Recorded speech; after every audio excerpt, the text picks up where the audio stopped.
Good afternoon, everyone. My name is Dachung. I'm very pleased to have the opportunity to share my research with you today. The study I will be presenting is titled Comprehensive Evaluation of Treatment Patterns in Postmenopausal Patients with Osteoporosis without Fracture. In this study, we analyzed treatment patterns in postmenopausal women with osteoporosis using data from both tertiary care hospital and the nationwide healthcare database. Osteoporosis is a chronic condition where bone density decreases, making bones more fragile and more likely to break. It's much more common in women, especially after menopause, because estrogen, the hormone that helps maintain bone strength, drops significantly during the time. We usually assess bone health through a bone mineral density test, and if the results are moderate or higher, we start treatment with medication.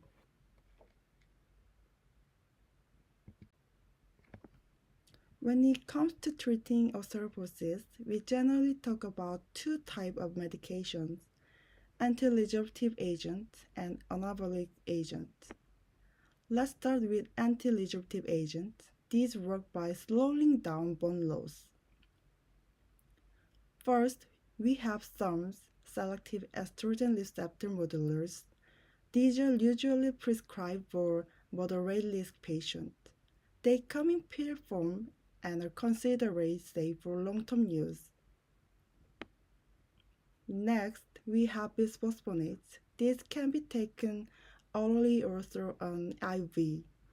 Oral forms are used for moderate risk patients, and while IV forms are used for high risk patients. Bisphosphonates are effective, but long-term use can cause complications like osteonecrosis of the jaw, so it needs to have a drug holiday or switch to another medication. Another option is denosumab. This is a neural anti-resorptive agent given as a subcutaneous injection. It's typically used for high-risk patients. In South Korea, denosumab became available in 2016 and was approved as a first-line treatment in 2019.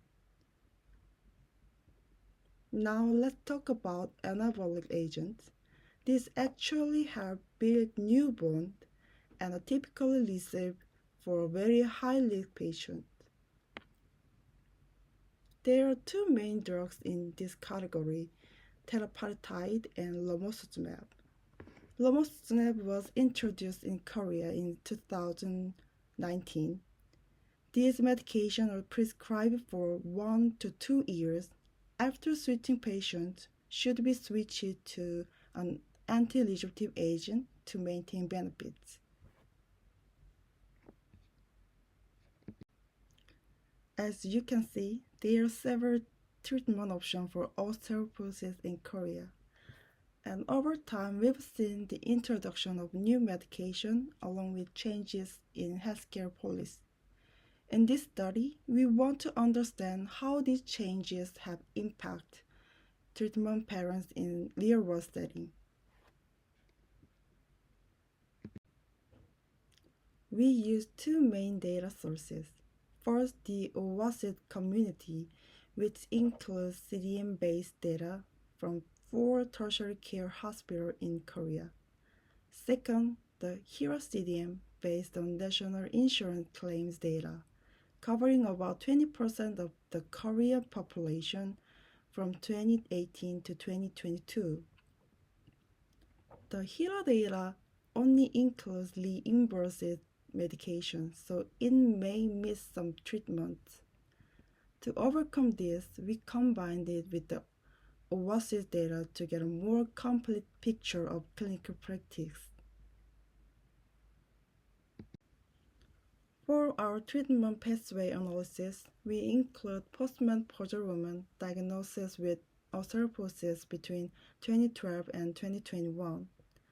We divide them into 3 subcohorts based on the diagnosis period to see how treatment patterns evolved over time. Next medication cohort includes postmenopausal women with osteoporosis who are treated with SARMs, oral and IV bisphosphonates, denosumab, teriparatide, or romosozumab. Importantly, we only include patients treated for more than 1 month, so this reflects sustained medication use, not just one-time prescription. For oral drugs, at least 28 days. For injectables, at least 1 dose.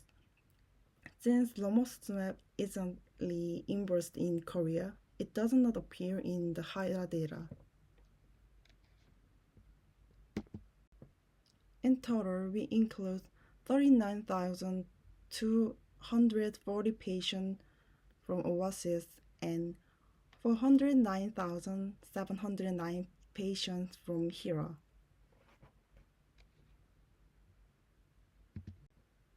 Let's look at the prescription trends from 2012 to 2021. In the OASIS dataset, the denosumab prescription began rising around 2016, and by 2020, it made up nearly 40% of all prescriptions. Oral bisphosphonates use steadily declined to about 22% by 2021. Romosozumab appeared in 2019 and reached 14% by 2021.